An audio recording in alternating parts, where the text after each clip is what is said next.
দেশের শান্তি সম্প্রীতি অখণ্ডতা রক্ষা সন্ত্রাসবাদের বিরুদ্ধে কেন্দ্রীয় সরকারের কড়া পদক্ষেপ গ্রহণের দাবি ও রাজ্যের চাকরিহারা শিক্ষকদের উপর পুলিশ ও তৃণমূলের অত্যাচারের বিরুদ্ধে বামেদের প্রতিবাদ মিছিল মেমারিতে সোমবার সন্ধ্যা নাগাদ সিপিআইএম মেমারি ১ নম্বর পশ্চিম এরিয়া কমিটির উদ্যোগে প্রাকৃতিক দুর্যোগকে উপেক্ষা করে মেমারির চকদিঘি মোড় থেকে বামেদের একটি মিছিল শুরু হয়।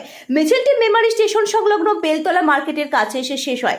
মিছিল শেষে সেখানে একটি সংক্ষিপ্ত সভা অনুষ্ঠিত হয়। এই সভায় বক্তব্য রাখেন মেমারি ১ নম্বর পশ্চিম এরিয়ার কমিটির সম্পাদক পীযূষ বিশ্বাস।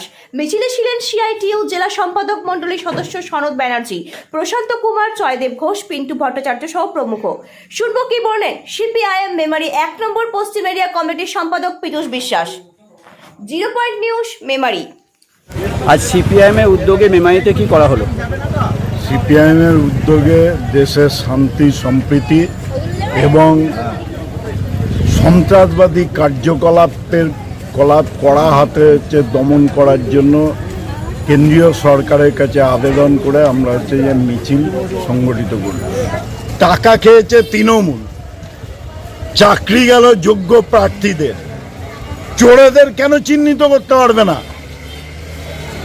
মুখ্যমন্ত্রী নেতাজি ইন্ডোর স্টেডিয়ামে বলছেন আমি যোগ্যদের যে চিহ্নিত করে তাদেরকে চাকরির ব্যবস্থা করতো, তাহলে তো তাদের কাছে তথ্য আছে, শিক্ষামন্ত্রীর কাছে তথ্য আছে।